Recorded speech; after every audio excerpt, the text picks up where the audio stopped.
श्रीगुरुभ्यो नमः हरि ओम् 9ನೇ ಅಧ್ಯಾಯದ 10ನೇ ಶ್ಲೋಕ ಮಯಾಧ್ಯಕ್ಷೇಣ ಪ್ರಕೃತಿಃ ಪೂಯತೆ ಸಚರಾಚರಂ ಹೇತುನಾನೇನ ಕೌಂತೆಯ ಜಗದ್ವಿಪರಿವರ್ತತೆ ಮಯಾ ಅಧ್ಯಕ್ಷೇಣ ಪ್ರಕೃತಿಃ ಪೂಯತೆ ಸಚರಾಚರಂ ಹೇತುನಾ ಅನೇನ ಕೌಂತೆಯ ಜಗತ್ ವಿಪರಿವರ್ತತೆ.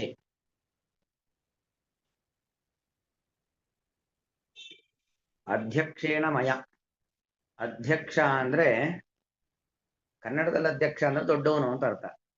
ಇಲ್ಲಿ ಅಧ್ಯಕ್ಷ ಅಂದ್ರೆ ಇದನ್ನೆಲ್ಲ ಸಾಕ್ಷಾತ್ತಾಗಿ ನೋಡ್ತಾ ಇರೋ ನಾನು ಅಂತ ಅರ್ಥ. ಅಂದ್ರೆ ಜಗತ್ತು ಯಾವ ರೀತಿಯಲ್ಲಿ ಸೃಷ್ಟಿ ಆಗತ್ತೆ, ಇದೆಲ್ಲವನ್ನು ಕೂಡ ಸಾಕ್ಷಾತ್ತಾಗಿ ನೋಡ್ತಾ ಇರತಕ್ಕಂಥ ನಾನು. ಹಾಗಾಗಿ ಇಂತಹ ನನ್ನಿಂದ ಅಧಿಪತಿ, ಅದಕ್ಕೆ ಅಧಿಪತಿ ಅಧ್ಯಕ್ಷ ಶಬ್ದಕ್ಕೆ ಎಲ್ಲವನ್ನು ಎಲ್ಲಾ ಕಾಲದಲ್ಲೂ ಸಾಕ್ಷಾತ್ತಾಗಿ ಪ್ರತ್ಯಕ್ಷದಿಂದ ನೋಡುವಂತ ನಾನು ಅಂತನೂ ಅರ್ಥ, ಅಥವಾ ಅಧ್ಯಕ್ಷ ಶಬ್ದಕ್ಕೆ ಅಧಿಪತಿಯಾದ ನಾನು ಅಂತ ಅರ್ಥ. ಅಧ್ಯಕ್ಷೇಣ ಮಯ, ಅಧಿಪತಿಯಾದ ನನ್ನಿಂದಾಗಿ ಅಂತ ಅರ್ಥ. ಇಡೀ ಜಗತ್ತಿನ ಸ್ವಾಮಿ ಸರ್ವೋತ್ತಮನಾದವನು ಭಗವಂತ. ಅಂತಹ ಭಗವಂತನಿಂದಾಗಿ ಪ್ರಕೃತಿ ಸಚರಾಚರಂ ಸೂಯತೆ. ಪ್ರಕೃತಿ, ಪ್ರಕೃತಿ ಅಂದ್ರೆ ಎರಡಿಲ್ಲಿ, ಒಂದು ಚೇತನ ಪ್ರಕೃತಿ, ಇನ್ನೊಂದು ಅಚೇತನ ಪ್ರಕೃತಿ. ಚೇತನ ಪ್ರಕೃತಿ ಅಂದ್ರೆ ಚೈತನ್ಯ ಇರುವಂತ ಲಕ್ಷ್ಮೀದೇವಿ. ಅಚೇತನ ಪ್ರಕೃತಿ ಅಂತ ಹೇಳಿದ್ರೆ ಜಡ ವಸ್ತುಗಳು. ಈ ಚೇತನ ಪ್ರಕೃತಿ ಮತ್ತು ಅಚೇತನ ಪ್ರಕೃತಿ, ಆ ಲಕ್ಷ್ಮೀದೇವಿ ಅಚೇತನ ಪ್ರಕೃತಿಯಾದಂತ ಜಡವಸ್ತುವಾಗಿರುವಂತ ಸತ್ವ ರಜಸ್ಸು ತಮಸ್ಸು ಇದು ಈ ಗುಣಗಳಿಗೆ ಅಭಿಮಾನಿ. ಆ ಗುಣಗಳಿಗೆ ಅಭಿಮಾನಿಯಾಗಿರ್ತಕ್ಕಂಥ ಲಕ್ಷ್ಮೀದೇವಿ ಮೂಲ ವಸ್ತುವು ಅಂದ್ರೆ ಸತ್ವ ರಜೋ ತಮೋ ಗುಣ ಮೂಲ ವಸ್ತುವು ಪರಿವರ್ತನೆಯಾಗುವಂತೆ ಮಾಡುತ್ತಾಳೆ. ಅಂದ್ರೆ ನಾನು ಇದಕ್ಕೆ ನಿರ್ವಾಹಕನಾಗಿ ನಿಯಂತ್ರಕನಾಗಿ ನಿಂತಿರ್ತೇನೆ. ನನ್ನ ಒಂದು ಅನುಗ್ರಹದಿಂದಾಗಿ ಆ ಲಕ್ಷ್ಮೀದೇವಿಯು ಜಡ ಪ್ರಕೃತಿಯನ್ನ ಒಂದು ಮೂಲವನ್ನಾಗಿ ಇಟ್ಟುಕೊಂಡು ಸಚರಾಚರಂ ಸೂಯತೆ. ಚರ ಮತ್ತು ಅಚರ, ಚರ ಮತ್ತು ಅಚರ, ಚಲಿಸುವ ವಸ್ತುಗಳು ಮತ್ತು ಚಲಿಸದೆ ಒಂದೇ ಕಡೆ ಇರತಕ್ಕಂಥ ವಸ್ತುಗಳು. ನಾವು ಕನ್ನಡದ ಸ್ಥಾವರ ಮತ್ತು ಜಂಗಮ ಅಂತೀವಲ್ಲ, ಹಾಗೆ ಸ್ಥಾವರ ಅಂದ್ರೆ ಒಂದೇ ಕಡೆ ಇರತಕ್ಕಂಥ ಬೆಟ್ಟ ಮರ ಎಲ್ಲೂ ಕೂಡ ಸ್ಥಾವರಗಳು. ಜಂಗಮ ಅಂತ ಹೇಳಿದ್ರೆ ಒಂದು ಕಡೆಯಿಂದ ಮತ್ತೊಂದು ಕಡೆಗೆ ಹೋಗ್ತಕ್ಕಂಥ ವಸ್ತುಗಳು. ಇಂತಹ ಸ್ಥಾವರ ಜಂಗಮಗಳನ್ನ ಸೂಯತೆ. ಸೂಯತೆ ಎನ್ನುವುದು ಶೂನ್ಯು ಪ್ರಾಣಿಗರ್ಭ ವಿಮೋಚನೆ ಅಂತ ಒಂದು ಧಾತು. ಹಡೆಯುತ್ತಾಳೆ, ತಾಯಿ ಹಡೆಯೋದು. ಮಾತಾ ಶಿಶುಂ ಸೂಯತೆ, ತಾಯಿಯು ಮಗುವನ್ನ ಹಡೆಯುತ್ತಾಳೆ. ಹಾಗೆ ಪ್ರಕೃತಿ, ಆ ಮೂಲ ಪ್ರಕೃತಿ ಲಕ್ಷ್ಮೀದೇವಿ ಆ ಜಡ ಪ್ರಕೃತಿಯ ಮೂಲಕವಾಗಿ ಇಡೀ ಜಗತ್ತನ್ನು ಸ್ಥಾವರ ಜಂಗಮಗಳನ್ನು ಹಡೆಯುತ್ತಾಳೆ ಅಂತ ಅರ್ಥ. ಅಂದ್ರೆ ಇಡೀ ಸಮಸ್ತ ಸ್ಥಾವರಗಳಿಗೂ ಸಮಸ್ತ ಜಂಗಮಗಳಿಗೂ ಜನ್ಮ ಕೊಡ್ತಾಳೆ. ಅಂದ್ರೆ ಇಡೀ ಜಗತ್ತಿನ ತಾಯಿ ಆ ಲಕ್ಷ್ಮೀದೇವಿ ಎಂಬತಕ್ಕಂಥ ವಿಚಾರವನ್ನ ಇಲ್ಲಿ ಭಗವಂತ ತೋರಿಸ್ಕೊಡ್ತಾ ಇದ್ದಾನೆ. ಹೇತು ನಾನೇನ ಕೌಂತೆಯ ಜಗತ್ ವಿಪರಿವರ್ತತೆ. ಕೌಂತೆಯ ಎಂಬುದಾಗಿ ಅರ್ಜುನನಿಗೆ ಮಾಡತಕ್ಕಂಥ ಸಂಬೋಧನೆ. ಇಲ್ಲಿ ಕುಂತಿ ಪುತ್ರನೇ ಅಂತ ಸಂಬೋಧನೆಯನ್ನ ಕರೆದು, ಯಾಕಂದ್ರೆ ಕುಂತಿ ಅರ್ಜುನನ ತಾಯಿ, ಆ ನಿನಗೆ ಕುಂತಿ ತಾಯಿ, ಆದ್ರೆ ಲಕ್ಷ್ಮಿ ಜಗತ್ತಿಗೆ ತಾಯಿ. ನೀನು ನಿನ್ನ ತಾಯಿಯ ಮಾತನ್ನ ನಡೆಸಿಕೊಡ್ಬೇಕು, ತಾಯಿಯನ್ನ ಗೌರವಿಸ್ಬೇಕು ಅಷ್ಟೇ ಅನ್ಕೊಂಡಿದ್ದೀಯ. ಆದ್ರೆ ನಿನ್ನ ತಾಯಿಗೂ ತಾಯಿ, ಸಮಸ್ತ ಜಗತ್ತಿಗೂ ತಾಯಿ ಯಾರು? ಆ ಲಕ್ಷ್ಮೀದೇವಿ ಅನ್ನೋದನ್ನ ಇಲ್ಲಿ ತೋರಿಸ್ಕೊಡ್ತಾ ಇದ್ದಾನೆ. ಹೇತು ನಾನೇನ ಜಗತ್ ವಿಪರಿವರ್ತತೆ, ಅನೇನ ಹೇತುನ. ಹೀಗೆ ನನ್ನ ಒಂದು ನಿಯಂತ್ರಣ, ಅಧ್ಯಕ್ಷ, ನಾನು ಎಲ್ಲವನ್ನೂ ನೋಡ್ತಾ ನಿಂತಿರ್ತೇನೆ, ಎಲ್ಲದಕ್ಕೂ ಅಧಿಪತಿಯಾಗಿದ್ದೇನೆ, ಲಕ್ಷ್ಮಿಗೆ ಬೇಕಾದ ಶಕ್ತಿಯನ್ನ ಕೊಡ್ತೇನೆ. ಅಂತಹ ಶಕ್ತಿಯನ್ನ ಕೊಟ್ಟು ಅಧ್ಯಕ್ಷನಾಗಿ ನಿರ್ವಾಹಕನಾಗಿ ನಾನು ಇರ್ತೇನೆ. ಲಕ್ಷ್ಮಿ ಆ ಜಡ ಪ್ರಕೃತಿಯ ಮೂಲಕವಾಗಿ ಜಗತ್ತನ್ನ ನಿರ್ಮಾಣ ಮಾಡ್ತಾಳೆ, ಜಗತ್ತನ್ನ ಹಡಿತಾಳೆ. ಇದರಿಂದಾಗಿ ಜಗತ್ ವಿಪರಿವರ್ತತೆ. ವಿಪರಿವರ್ತತೆ ಅಂತ ಹೇಳಿದ್ರೆ ಅದು ಮತ್ತೆ ಮತ್ತೆ ಮತ್ತೆ ಹುಟ್ಟತಾನೇ ಇರುತ್ತೆ. ಹೀಗೆ ನಿರಂತರವಾಗಿ ಹುಟ್ಟೋದು, ಇರೋದು, ನಾಶವಾಗೋದು, ಹುಟ್ಟೋದು, ಇರೋದು, ನಾಶವಾಗೋದು, ಈ ಪ್ರಕ್ರಿಯೆ ನಿರಂತರವಾಗಿ ಈಗ ನಡೀತಾನೇ ಇರುತ್ತೆ.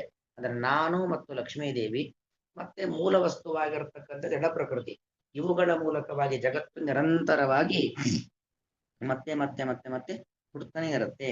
ಅಲ್ಲಿಗೆ ಕರ್ತೃ ಅಂದ್ರೆ ನಾನಾಗಿದ್ದೇನೆ ಅಂತ ಅರ್ಥ. ಕರ್ತೃ ಯಾರು? ಈಗ ನೋಡಿ, ಒಂದು ಕೆಲಸ ಮಾಡ್ಬೇಕಾದ್ರೆ ಒಬ್ಬ ಕರ್ತ ಬೇಕು. ನಾನು ಮತ್ತು ನನ್ನ ಪತ್ನಿಯಾಗಿರ್ತಕ್ಕಂಥ ಲಕ್ಷ್ಮೀದೇವಿ ನಾವಿಬ್ಬರು ನಿಮಿತ್ತ ಕಾರಣ. ಇದಕ್ಕೆ ಮೂಲ ಕಾರಣ ಅಂದ್ರೆ ಉಪಾದಾನ ಕಾರಣ ಜಡ ಪ್ರಕೃತಿ ಅಂತ. ಅಲ್ಲಿ ಹಿಂದೆ ಬಂದಿತ್ತು ಪ್ರಕೃತಿಯನ್ನು ಸ್ವಾಮ ಅವಷ್ಟಭ್ಯ ವಿಸೃಜಾಮಿ ಪುನಃ ಪುನಃ ಅಂತ ಬಂತು. ಕಲ್ಪಾದೋ ವಿಸೃಜಾಮ್ಯಹಂ, ಕಲ್ಪದ ಆದಿಯಲ್ಲಿ ಸೃಷ್ಟಿ ಮಾಡೋದು ಹೇಗೆ? ಸ್ವಾಂ ಪ್ರಕೃತಿಂ ಅವಷ್ಟಭ್ಯ, ನನ್ನ ಅಧೀನವಾಗಿರುವಂತಹ, ನನ್ನ ಅಧೀನದಲ್ಲಿರತಕ್ಕಂಥ ಪ್ರಕೃತಿಯನ್ನ ಆಶ್ರಯಿಸಿಕೊಂಡು ಅಂತ. ನನ್ನ ಅಧೀನದಲ್ಲಿರತಕ್ಕಂಥ ಪ್ರಕೃತಿ, ಆ ಪ್ರಕೃತಿಯ ಮೂಲಕವಾಗಿ ನಾನು ಜಗತ್ತನ್ನ ನಿರ್ಮಾಣ ಮಾಡ್ತೇನೆ ಎಂಬತಕ್ಕಂಥ ವಿಚಾರವನ್ನ ಭಗವಂತ ಹೇಳಿದ್ದ. ಅದನ್ನ ಇಲ್ಲಿ ಮತ್ತೆ ನಿರೂಪಣೆ ಮಾಡ್ತಾ ಇದ್ದಾನೆ. ಈ ರೀತಿಯಾಗಿ ಜಗತ್ತು ನಿರ್ಮಾಣ ಆಗೋದು ಹೇಗೆ ಅಂತ ಹೇಳಿದ್ರೆ, ಭಗವಂತನ ನಿಯಂತ್ರಣದಲ್ಲಿ ಇರುವಂತಹ ಲಕ್ಷ್ಮಿಯ ನಿಯಂತ್ರಣದಲ್ಲಿ ಇರತಕ್ಕಂಥ ಜಡ ಪ್ರಕೃತಿ, ಇವುಗಳ ಮೂಲಕವಾಗಿ ಸಮಸ್ತ ಸ್ಥಾವರ ಜಂಗಮಗಳ ಉತ್ಪತ್ತಿ. ಅಲ್ಲಿಗೆ ನಮ್ಮೆಲ್ಲರಿಗೂ ಮೂಲ ತಾಯಿ ಮತ್ತು ತಂದೆ ಅಂದ್ರೆ ಯಾರು? ಲಕ್ಷ್ಮೀನಾರಾಯಣ ದೇವರೇ ನಮ್ಮೆಲ್ಲರ ತಂದೆ ತಾಯಂದಿರು ಅನ್ನೋದು ನಾವಿದರಲ್ಲಿ ಅರ್ಥವನ್ನ ಮಾಡ್ಕೊಳ್ಬೇಕು. ಮತ್ತೆ ಇನ್ನೊಂದು ಹಿಂದೆ ಬಂದಿರತಕ್ಕಂಥದ್ದು, ನಚಮಾಂ ತಾನಿ ಕರ್ಮಾಣಿ ನಿಬದ್ಧಂತಿ ಧನಂಜಯ, ಭಗವಂತನಿಗೆ ಕರ್ಮದ ಬಂಧ ಇಲ್ಲ ಅಂತ ಬಂತು. ಭಗವಂತನಿಗೆ ಕರ್ಮದ ಬಂಧ ಇಲ್ಲ ಅಂದ್ರೆ ಕರ್ಮದ ಬಂಧ ಯಾರಿಗಿರೋದಿಲ್ಲ? ಕರ್ಮ ಮಾಡದವನಿಗೆ ಕರ್ಮದ ಬಂಧ ಇಲ್ಲ. ಹಾಗಾದ್ರೆ ಭಗವಂತನಿಗೆ ಕರ್ಮದ ಬಂಧ ಇಲ್ಲ ಅಂದ್ರೆ ಭಗವಂತ ಕರ್ಮಗಳನ್ನ ಮಾಡೋದಿಲ್ವೋ ಅನ್ನೋ ಪ್ರಶ್ನೆ ಬರುತ್ತೆ. ಭಗವಂತ ಕರ್ಮಗಳನ್ನ ಮಾಡೋದಿಲ್ಲ ಅಂದ್ರೆ ಭಗವಂತನಿಗೆ ಕರ್ಮಗಳ ಲೇಪ ಇಲ್ಲ. ಕರ್ಮದ ಹಿಂದೆ ನಾನು ಮಾಡ್ತಾ ಇದ್ದೇನೆ ಅನ್ನೋ ಅಹಂಕಾರ, ಮಮಕಾರ, ಫಲಾಪೇಕ್ಷೆ ಇದ್ಯಾವುದು ದೇವರಿಗಿಲ್ಲ ಅಷ್ಟೇ. ಆದರೆ ಭಗವಂತ ಇಲ್ಲದೇನೆ ಯಾವುದೂ ನಡೆಯೋದಿಲ್ಲ. ಅದಕ್ಕೆ ಅಧ್ಯಕ್ಷೇಣಮಯ, ಅವನಲ್ಲಿ ಅಧ್ಯಕ್ಷನಾಗಿ ಮುಖ್ಯ ಕಾರ್ಯನಿರ್ವಾಹಕನಾಗಿ ಅವನಿದ್ರೆ ಮಾತ್ರ ಇದೆಲ್ಲ ಆಗುವಂಥದ್ದು, ಇಲ್ಲ ಏನಾಗೋದೇ ಇಲ್ಲ. ಅಲ್ಲಿಗೆ ಭಗವಂತ ಆ ಸೃಷ್ಟಿ ಪ್ರಕ್ರಿಯೆಯ ಹಿಂದೆ ಇರುವಂತ ದಿವ್ಯವಾದ ಶಕ್ತಿ. ಆ ಶಕ್ತಿ ಇಲ್ಲದೇನೆ ಜಗತ್ ಸೃಷ್ಟಿಯಾಗಲಿಕ್ಕೆ ಸಾಧ್ಯವಿಲ್ಲ. ಹಾಗೆ ಭಗವಂತನಿಗೆ ಕ್ರಿಯಾ ಅನ್ನೋದು ಇದ್ದೇ ಇದೆ. ಭಗವಂತ ನಿಷ್ಕ್ರಿಯ ಅಲ್ಲ. ಯಾಕಂದ್ರೆ ಕೃಷ್ಣನೇ ಒಂದು ಕಡೆ ಮಾತು ಹೇಳ್ತಾನೆ, ನಾನು ಯಾವ ಕೆಲಸವನ್ನು ಕೂಡ ಮಾಡಬೇಕಾಗಿಲ್ಲ, ಆದರೂ ಕೂಡ ನಾನು ಕಾರ್ಯದಲ್ಲಿ ಬದ್ಧನಾಗಿದ್ದೇನೆ. ಯಾಕೆ? ಯದ್ಯದಾಚರತೆ ಶ್ರೇಷ್ಠ ತತ್ತದೇವ ಇತರೋ ಜನ.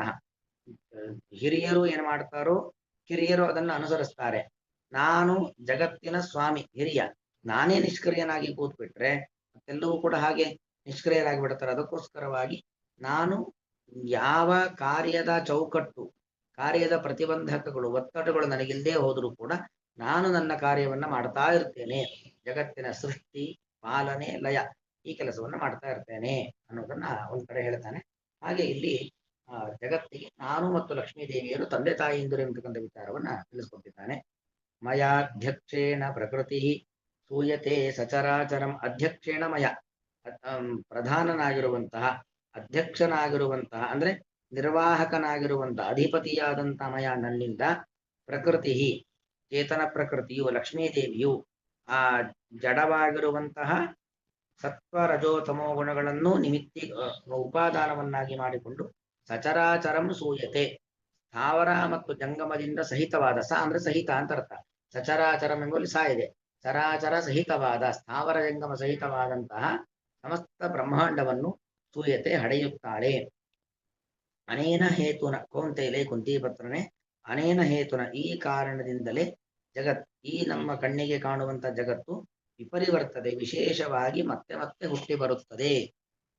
ಮಯಾಧ್ಯಕ್ಷೇಣ ಪ್ರಕೃತಿ ಸೂಯತೆ ಸಚರಾಚರಂ ಹೇತುನಾನೇನ ಕೌಂತೆಯ ಜಗತ್ ವಿಪರಿವರ್ತತೆ. ಶ್ರೀಕೃಷ್ಣಾರ್ಪಣ.